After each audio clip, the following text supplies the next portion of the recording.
بیا بدرو اینا آقای گفتگید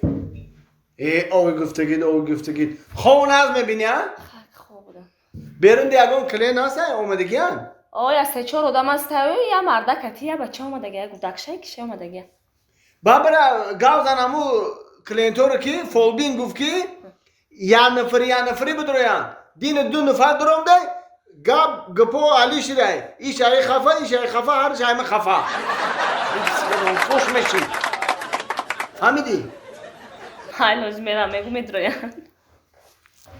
بیا سلام علیکم اکا علیکم السلام بین خوبی اکا سلامتی و خوبه رحمت همه نظر خیر بخشش پاندمیه دا چی خدمت اکا جان خدمت همه کیه اکای فولبین همه بچم همه روزی درست درینگ دم میپره معلمشون در مکتب میگه که نمی درینگ پرده ایسی میره این بچه خودش همین سپرسمن شدم میخواه چی اکا در نظر رایده هم خیلی که سپرسمن شوا میگیم اکای فولبین ای دردش بخیر یه دردی دیگه که همین شوا خواب میکنه این هم خواب چشمش پوشیدگی میگه که در طرف تابان باش این هم خیلی میگه میگه که در طرف توبون باش میگه آخی پیش دکتر رفتیم نفهمید اگه پیش خود دوارده میشه چی دردی شده باشه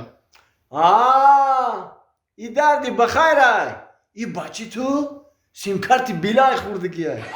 سیم کارت بیلای خوردگیه؟ این بچه که کنیم که سوز میشه انا که روز دیگه با کجان نکو اینی جدا این همین دوروی دیلی که دیدی 3 سحر یا دونه میتی هر سحر میتی میشو یا قرآو دورو میخوره یا انتن پیدا میشه همین 3 سحر ده انتن پر میشه سیم کارت خودش میروه بعد خیلی داداست تلفن بتیم یا نه؟ نه تلفن داده برای چی؟ نیفزاری میشه مایل اکا گاب نیسته اینا اکا جون اکا فولبین هزار اما بیا پیش اما بیرون بگو که یا نفری درومدن گیرم مایل بیا نوبت کیه؟ بیا نوبت کیه بیا بدرو ممکنه بدویم اکا بیا السلام علیکم مرحمت بشه اکا ناده سوزین رحمت همینجا بشینی ممکنه بشه چی خدمت اینمی اکا جان که اینمی یک ماهی رون همیشه سرگردانم یک گاو داشتم در خونم همین یک گاو ما خونه پیش خونه میرم بگم میبرم گفتم میگم بچه در پیش خونه آیم پیش خونه بردن شاید میدونم گمشی چیشید که سری همو دیگه ندیدیم شه همین تا گمشیده با تعریف اختش نویدم تو کیم کجا رفته این خیسته پیش شما اومدیم همیرا میدیدین کو هم گاوی ما هستای نیستای همیرا میدیدین گوتون چه خیلی بود گاوی ما اکای فولبین جان گاوی سوی بوز بالای پیشونی سفیدی شیت گوی تو همیجا دای پوچوش هم سفیده پدر مادر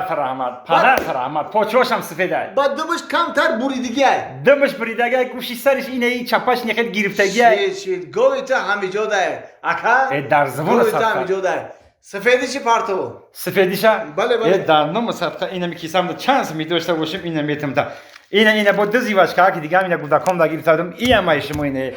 یا خدمت که در نام صدقه همون گوی پیشونی خشخره هوزی میوین صبر که یک لحظه بسیار تعریف کردن که فولبینی خوبه گفتن الو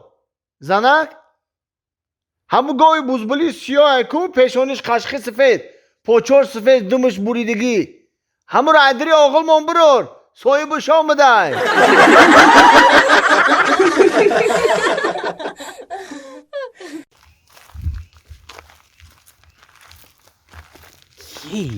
این باور که کدومی هست نیسته که همین رنگی کوکل توفته سایده ها؟ ای دختره یا برو تامیسو نمیکنی بینیمت یا نگاه که خی بینیم تخ شروع ای نوز کرنه کی اما ای دختره التماست کنه ما که یا برو رو تای طرف که بینیم تا کیت چیکار میکنین روی مرا؟ دارود بمرمه ای تو خوشبویه؟ چشموشان سلامونه ای همین دختره کو یا برگا پیمارا بگیرم ما در آغوش بگیرم شکو یا $100 اینم هلمت میشه یا تا اوشی شوا اینم ماه بگینه خوزی بگی ای اکا کمی اگر گپ مرا بگیری که من یه بار همی آغوش ده بگیرم کو $500 متوشا اینا می پنج تا مسفید یک دو سه چهار پنج آشش شوا ای او $500 $100 برای یک گشتن شای نگاه کردن شای فهمیدی اگر همین روزی شما در آغوش بگیریمش کو $1000 جاش ده واه جاش ده کدامی بگر $1000 گفتگی این همین خدم ماخی خیلی خیلی بیا من روزی مگنه روزی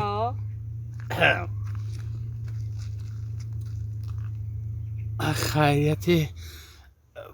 با آرزوم رسیدم ای خیلی چی بگیره دوری اگنه آخی همون $1000 گفتگی ما هی کجا میافم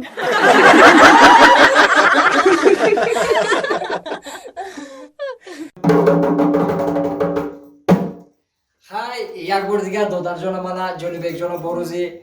زودروزشون تبریک میکنیم من چند داشتید شما 14 بود که 19 در اومده. آره دیدی الکی 14 رو بود کردن 19 در اومده خیلی باخر شدن سالا رو الکی میدونن تبریک میکنیم شما رحمت. بگذار 114 115 116 بشوید و بیایم با زودروز قید کنیم جا همراه برادرها اگه ما خواستیم بیش ما رو تبریک کنیم نه همین کی اپا ما رو دعوت کرد گفت که یک دو سرود خونه گفته حافظه و بیاره گفته اگه ما دوست کو همه کسی آمده من همراه گلخمار جان آدینه و بسیار آواز نغز دارند میخوریم یک جای هم گفته بله اگر تبریکات داشته باشه مرحمت دادر ما را جانی بیگ جان تبریک کنه بروزی توی خدمت تویش میبخشه زاد روزش تبریک کنه خیلی چی گویم؟ نغز چی گفتن این خیلی همراهی طرفم بای سلامت باشید چی میکنه؟ تبریک میکنه تبریک میکنه بیا همین سلامت باشه. رحمت الان کازی ما سرود نصیب باشه میخونه اگر اگه کس بیرد کدام باشه جمع کرده بیای اجازه رقص بازی کنه نه اجازه رقص کنه با ناز میشه من ما یارو جورا رفیقا همه خش تبارو باشن بیا رقص کنن ما بسیار آواز ناز داریم بسیار آدم توقع نمیکنه خش ما توقع کنه چی گفته گل خمار جان آدین حیوان میستر شرف علی انا سلام علیکم رفتم طرفم بای هی عمي مهمون شو ما دارم ما یک بار دیگه شما ما آمدیم که باز ما باچلا ما دلبر شور دایی ما شام جما ما آمدیم که ما باچلا ما دلبر شور دایی ما شام جما به سر دراشانه می دراشانه می دراشانه می دراشه دادر ما مبارک زاد روزان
چرا نفهمیدیم او چی دیگه تیز رقص کردی؟ او آدم اساس رقص میکنه خودت باشه همین طریق رقص داری ها؟ او سرودای ما میدلینی چی ده تیز رقص کردی؟ نفهمیدیم تا چی با تیز رقصی هستم؟